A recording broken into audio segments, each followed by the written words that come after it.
What's going on, YouTube? Happy Thanksgiving. I actually ended up spending it alone, and I really considered tripping because of the fact that I was alone, and I thought that might be a good opportunity to do that. And I haven't tripped in a while, but I decided against it because of my somewhat gloomy, desolate mood. Went outside and the streets were bare, and there was just this air of unpleasantness, if I can, for lack of a better term. But anyway, I have been commenting back and forth with a user called Bubbles. Shout out to Bubbles. Really interesting conversation I've been having back and forth about various topics regarding psychedelics. But the very last comment I got sent from Bubbles here was about bad trips and the fact that he or she has never had one, and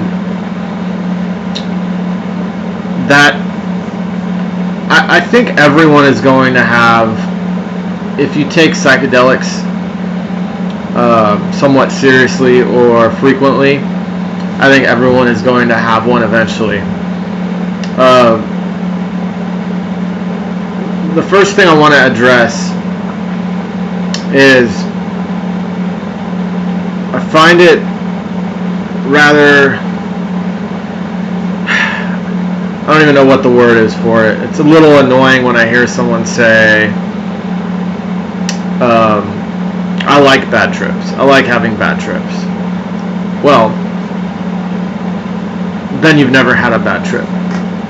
It's not, the term bad trip and what it's referring to is not a subjective thing. It's not like pineapple pizza, you know. Some people like it, some people don't. It's not like that. A bad trip is referring to an experience that rattles your core and it traumatizes you. It's like the worst thing you can possibly experience. I mean, some people, there's people that enjoy pain. There's masochists. There's some people that actually enjoy that. To a masochist, a bad trip would have to be something that obviously that doesn't, this is a really bad example, but like say you take a masochist, they enjoy physical pain, so a bad trip revolving around physical pain may not be exactly what a bad trip to that person. But even that's not the greatest example, because bad trips, I couldn't imagine a bad trip having anything to do with pain, physical pain. A bad trip attacks your very, very deepest core. Forgive me for the graphic example, but seeing your mother get raped, that is probably the most horrific thing I can think of off the top of my head. Saying you enjoy bad trips is akin to saying that that's something you would want to see happen. Now, obviously, if you hate your mother and, we can go down that route, but that's unnecessarily. All I'm trying to say here is a real bad trip is not pleasant. It's not fun for anyone, ever, because what we're talking about here is an experience that traumatizes you to your very core. The core of your being is rattled. I went through a handful of bad trips.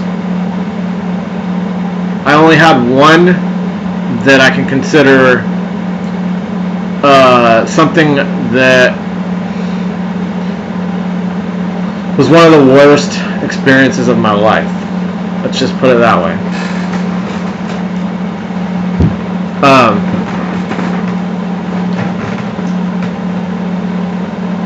This experience left me with PTSD for a while, and under the PTSD umbrella, just a laundry list of symptoms, everything from depression, depersonalization, derealization, anxiety, and it wasn't like, it happened when I was 16, and it wasn't like I had a bad trip and then things just started getting worse in my life. It was, I had a bad trip, and the next day my life was over.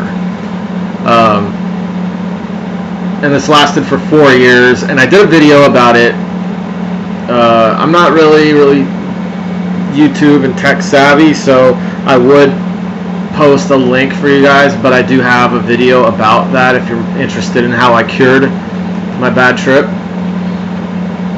or cured the trauma, the damage from the bad trip. It's in one of my videos. I do a lot of videos about how I healed myself with psychedelics, but I also damaged myself with psychedelics. It's definitely a double-edged sword, but it bothers me when I hear that, because I feel like a lot of times it's someone just trying to dick size or arguing for the sake of argument. Well, I like bad trips. Well, I like pineapple pizza. It's just silly. I think most people know what I mean when I say I had a bad trip. I didn't see scary clown faces and have a laugh and a giggle and get a little fright like a horror film. It's a psychological break. Your mind bends to a degree where you could say it snapped. Like, I snapped. I was not the same ever again until I started healing myself.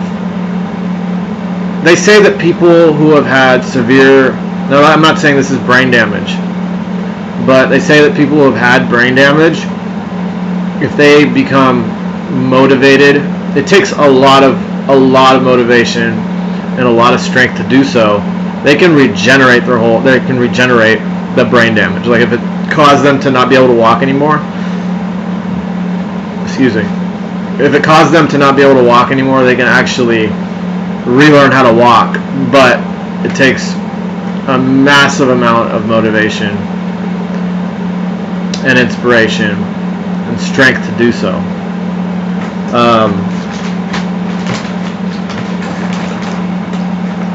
Just checking something on my computer there.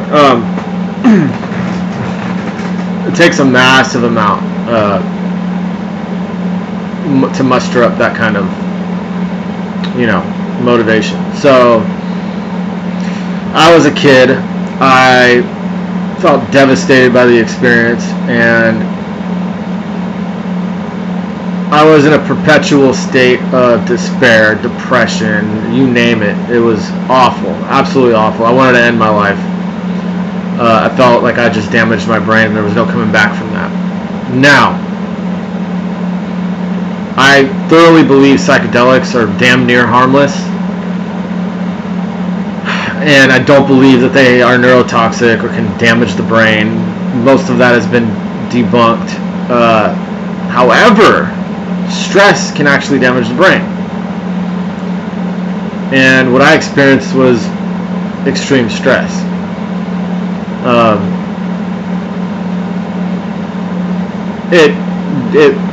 It makes, it affects your cognitive abilities severely, just as, maybe a more superficial aspect of what one would consider brain damage. My cognition was fucked up.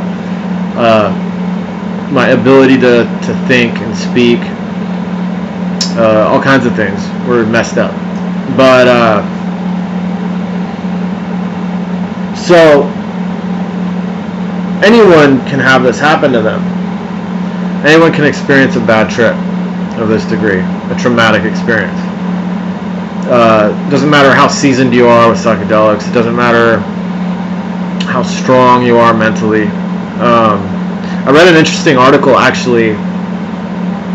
I wish I could find the link and provide it to you guys, but it was a long time ago, and every time I try and search it, I cannot find it. There's a psychologist, and he wrote a book about how an actual psychotic break, to actually lose your mind and return from that, is kind of like working out. You build a callus, you build a muscle, it comes back stronger, is what he's saying. He in fact ended up having a psychotic break, and he came back from it, and then he did a bunch of research. I don't remember much from the article verbatim. I do remember the gist of it, but he concluded that he thinks it's actually healthy.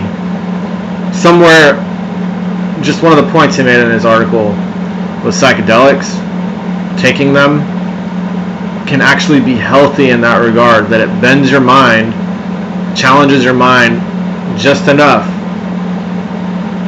to where when you come back, you're likely to come back more resilient and more adaptable to severe stress. And he goes on to explain how a severe mental break, if you come back from that, which he says is not, it's most people do. He said that most people that lose their minds do come back from that. It requires a lot of work, but most do, according to this article. Damn it. And so when they do come back, they come back stronger mentally. So that was a little interesting article. If I ever find it, I will do a video, a better video, more honed in on that topic. But so anyway, I wanted to talk about that and how bad trips are not fun. They're never fun. You can have challenging experiences, trips that get a little scary or a little shaky, trips where that, the whole idea pops into your head and you might not come back. That happens frequently. Many of my trips, not most, but a lot, that will come to mind. That will pop into my head. What if I don't come back from this one? This one, have I gone too far this time? So that does happen. That's not a bad trip. That's just a challenging one. And that can actually, when you come back from it, you can look back at it like that was fun. Like skydiving. You jump out of a plane. I'm sure when you do, I haven't done it, the thought does cross your mind that I might die. My parachute might not open. What have I done? What have I gotten myself into? That thought comes up during most strong trips. So that's not a bad trip. Seeing scary stuff, that's, scary faces or demons or skulls, that's to be expected. That's going to come up in most trips, or a lot of them. That's not bad trips. A bad trip is a severe, sometimes can be an emergency situation, an emergency event, where, a bad trip is so bad you want to end your life. You want it to stop. Anything is better than your situation at that point. That's how mine was. The one that left me fucked up for quite a while.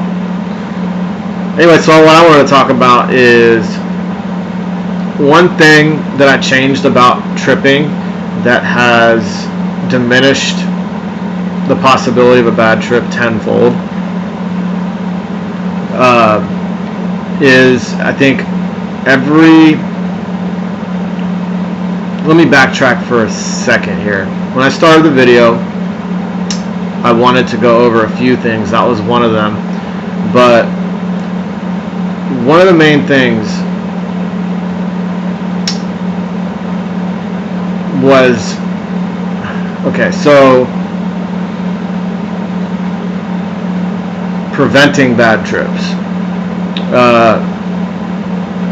One of the things that I did that has, if you're a serious psychonaut, if you plan on tripping, this isn't just a hobby to me, this is almost a religion, I would say.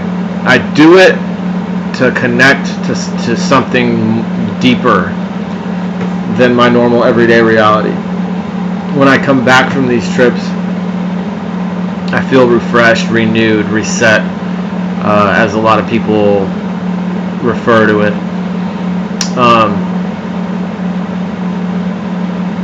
And I gain new perspectives on what this thing called this life we have, you know. I gain new perspectives on what it might be. And, you know, long story short, it's a spiritual quest of mine. I am very interested in altered states of consciousness, whether they are produced by chemical means or through meditation. Altered states just have always interested me. And I'm not so interested in numbing drugs or escape type drugs.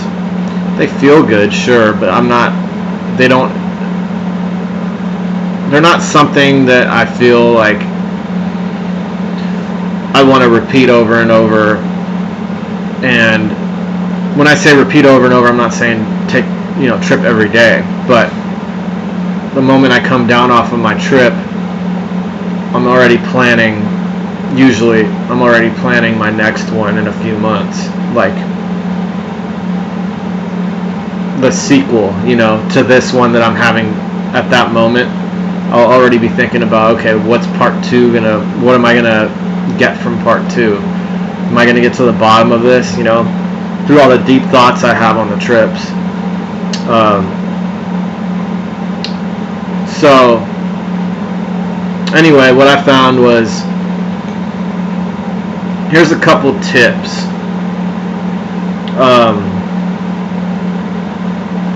My favorite, just because it's so easy to do,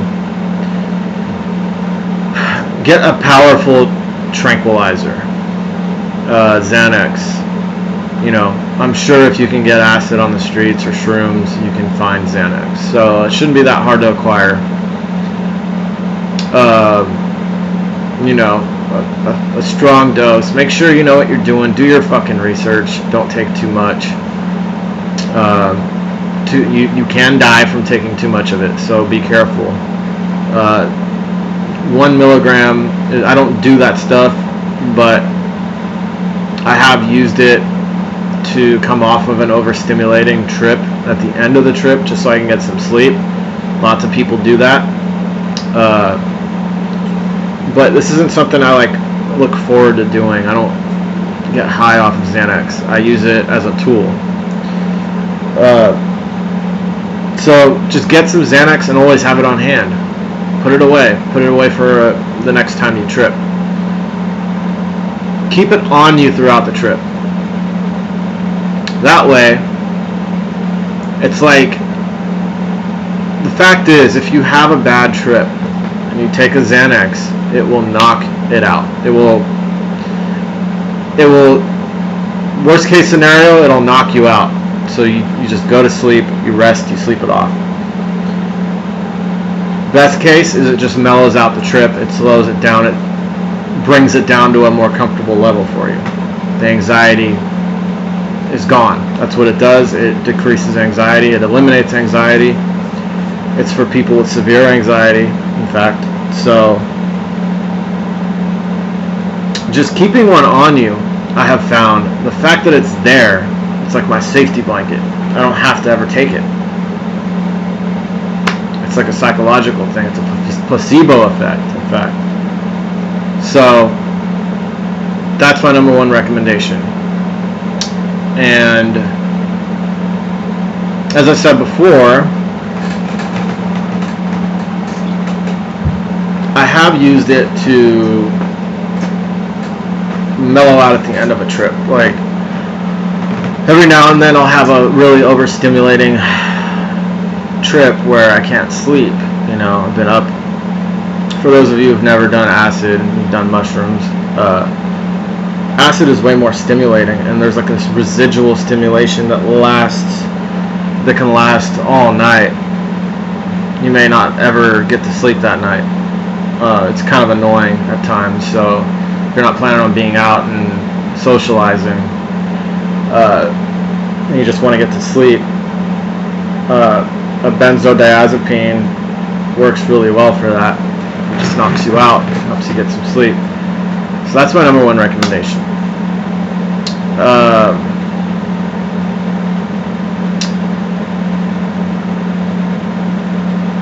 Don't use a Xanax to come off of a bad trip unless it's an emergency. Challenging thoughts do not equate a bad trip. We're talking about when you're spiraling out of control and your button is on 911, you know, you're about to dial 911. That's when you take the Xanax first. Basically, you should be saying, I'm going to take this Xanax, and if it doesn't work, if it doesn't stop this, then I'll call 911, because it's guaranteed to work. It will work, I promise.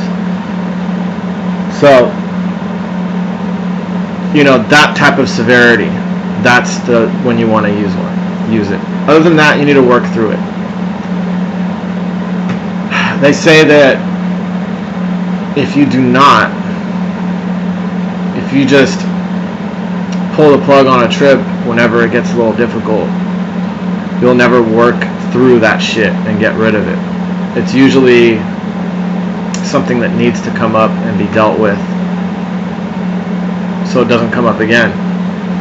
And oftentimes you'll find that you feel a lot better about that particular thing that needs to come up, that you need to deal with. So, use psychedelics as a tool that way. If something difficult comes up, process it, deal with it, be done with it. Don't pull the plug on it just for the fuck of it.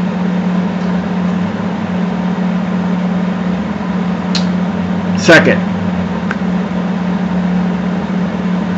I recommend having a sitter if you're taking a high dose. So, you know, at least someone that's not tripping as hard as you. You know, someone that's a little more clear-headed than you are will help. Thirdly, when things get difficult, change locations. That seems to always help. Change the music, change the setting somehow. That always helps me out. You know, with the people I've discussed this with, they all say the same thing. For the most part, it's the general consensus that changing your scenery really helps out with that. So yeah, I just wanted to do a little video about you know, what bad trips are and how to prevent them and how to deal with them. If you have any questions, go ahead and comment. I don't recommend the use of any of these drugs at all. These are just for entertainment purposes, these videos. And yeah, I'll see you guys next time. Take it easy.